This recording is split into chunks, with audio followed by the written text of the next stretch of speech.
ఏపీలో red book రాజ్యాంగం పడగ విప్పి బుస్సలు కొడుతోంది. ప్రాథమిక హక్కులను కాలరాస్తోంది.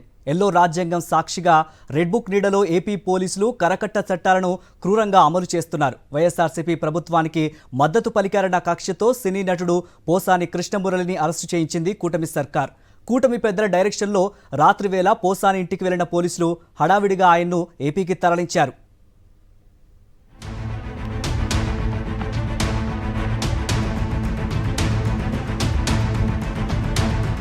హైదరాబాద్ గచ్చిబౌలిలో నివాసం ఉంటున్న సినీ నటుడు పోసాని కృష్ణమురళిని అరెస్టు చేశారు పోలీసులు. బుధవారం రాత్రి 8:50 పోసాని ఇంటికి వెళ్లిన అన్నమయ్య జిల్లా సంబేపల్లి పోలీసులు ఆయన్ను అరెస్టు చేశారు. వైఎస్ఆర్సీపీ ప్రభుత్వానికి మద్దతుగా నిలిచారన్న కక్షతో ఏపీలోని పలు జిల్లాల్లో టీడీపీ, జనసేన నేతలు పోసానిపై ఫిర్యాదులు చేశారు. వాటిపై ఇప్పటివరకు పోసానిని విచారించడం గానీ దర్యాప్తు గానీ చేయలేదు పోలీసులు.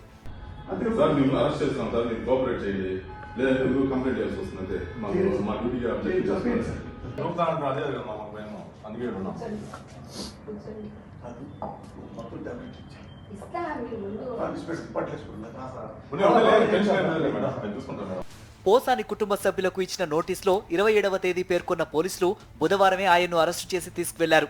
యూనిఫామ్లో 2 పోలీసులు, మఫ్టీలో మరో 2 పోలీసులు వచ్చి ఆయన్ను బలవంతంగా తమతో తీసుకెళ్లారు.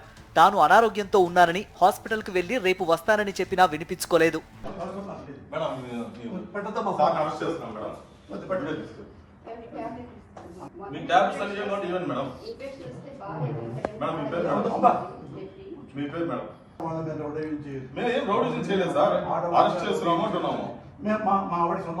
పోసాని కృష్ణమురళిని అరెస్టు చేసి తీసుకువెళ్తున్నట్లు చెప్పిన సంబేపల్లి పోలీసులు కుటుంబ సభ్యులకు ఓబులావారిపల్లె పోలీస్ స్టేషన్ నెంబర్ ఇచ్చారు.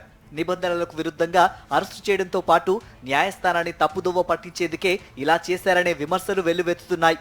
ముందస్తు కుట్రతోనే పోసానిని అరెస్టు చేసినట్లు స్పష్టమవుతోంది.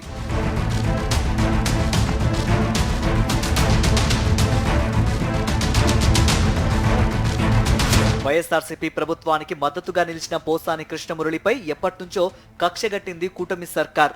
ఇప్పటికే తాను రాజకీయాల నుంచి తప్పుకుంటున్నానని, ఇకపై ఎవరి విషయంలోనూ జోక్యం చేసుకోనని ప్రకటించారు పోసాని. అయినా సరే కూటమి నేతలు మాత్రం కుట్రలు ఆపలేదు. కక్షగట్టి ఆయన్ను అరెస్టు చేయించారు. అసలు పోసానిపై ఎవరు ఫిర్యాదు చేశారు, ఏ విషయంలో ఫిర్యాదు చేశారని పోలీసులు చెప్పడం లేదు. కేవలం అరెస్టు చేస్తున్నట్లు ఓ నోటీసు మాత్రం ఇచ్చి తమతో తీసుకెళ్లారు.